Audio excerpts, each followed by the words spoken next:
Hala, Bea Chris at Melissa, 15 million views na. Magkano nga kaya ang katumbas nito sa piso? Wow, ganito pala kalaki ang inabot. At pabahay nakahanda ng itatayo sa lalong madaling panahon. At dahil sa tag-ulan na Tres Marias, bakit madalas nagkasakit sila? Ito ang gagawin natin ngayon ng reaction mga kababayan. Pero bago yan, ay nais ko po sanay i-like ang video na ito.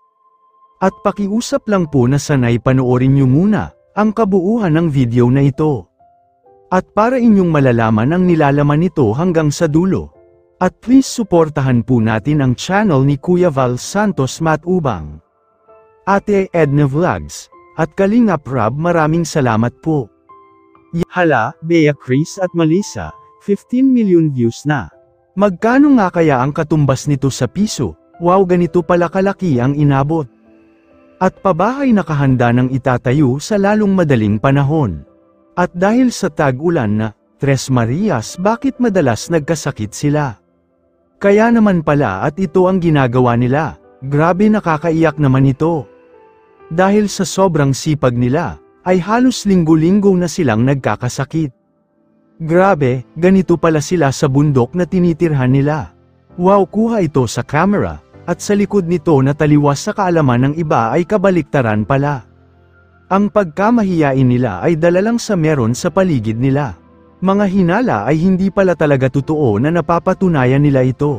Mahiyain lang talaga sila pagdating sa ibang taong nakakalamuhan nila. Kayo na at deserve pala talaga kayong tulungan ng Kalingap. Isang pagsisiwalat ito at kayo na ang humusga. Dito nga sa video na ito ay ating nakuha sa mismong malapit sa bahay nila Chris, Bea at Melissa. Dito ay ating napag-alaman na ang sila ay masisipag pala. Kasi ang daily routine kasi nila ay ganito na lalo't wala pa nga silang pasok sa school. Walang pili kung anong may meron ka, basta't marunong ka lang magtatrabaho katulad nito. Mapababae man o mapalalaki, pero sa video na ito mga kababayan, sila ay may angking kakayahan na kahit sila na lang ay kaya na nilang maghanap buhay. Dahil kapag wala pala sila sa bahay nila, ay nasa bundok umano sila at malayo sa tinitirhan nila. Doon umano ay naghahanap umano sila mapagkikitaan. Na talagang ganito na lang ang ating nakikita at napapanood. Na ang trabaho na para sa lalaki ay ginagawa nila Bea Chris at Melissa.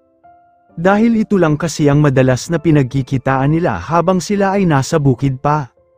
Mga babae lang sila pero ang kilos at galaw pala nila ay kilos at trabaho na ng mga lalaki. Dito ating natunghayan na babae ang gumawa at talagang mapapabilib kayo dito. So ibig sabihin pala mga kababayan, ang tatlong magkakapatid na ito ay sobrang sipag talaga. Dahil nga sa lalo na ngayon na wala silang pasok at naghahanap pala sila ng katulad sa ginagawa ng paano ko ba nasabi. Alam naman natin na magkakasama sila palagi sa bukid at sa trabahong ganito ang kanilang nakasanayan.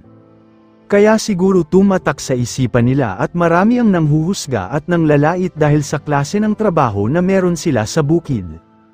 Na dapat ay hindi nila ikinahiya. Ang babae na kapitbahay ni Bea Chris at Melissa ay kababata nila. Kaya sa pinakita niya, ay nakita ko kasi na ganito kumilos ang tatlong Tres Marias. Kahit pala wala sa camera ay kapag wala sila sa bahay nila, ay ito ang ginagawa nila sa bukid kasama ang babaeng nasa video. Andyan din kasi si Kuya Kokoy na madalas kasama ni Kalingap Rob. At siya mismo ang nagsasabi na masisipag pala talaga ang mga babae sa bukid.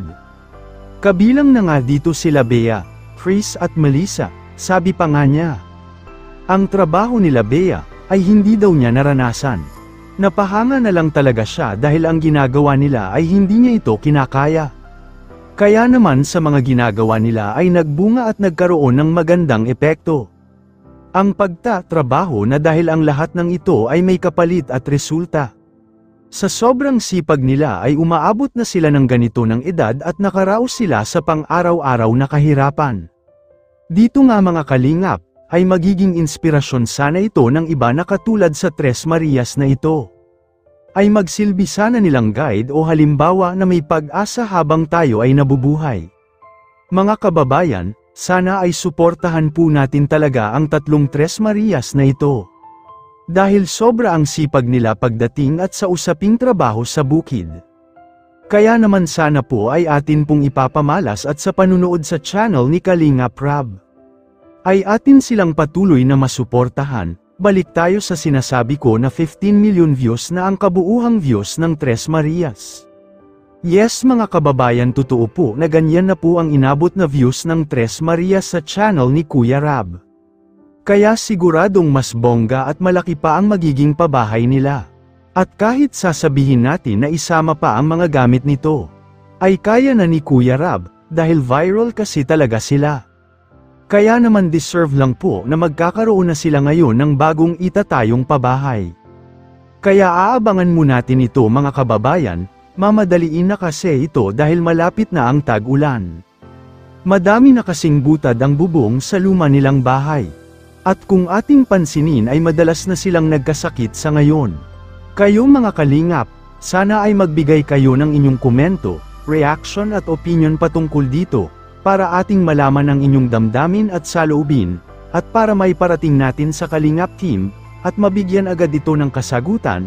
Pero bago ko tapusin, ay isang mapagpalang araw mga kalingap, lalo na sa ating ama na si Kuya Val Santos Matubang, Ate Edna Vlogs, at Kalingap Rab.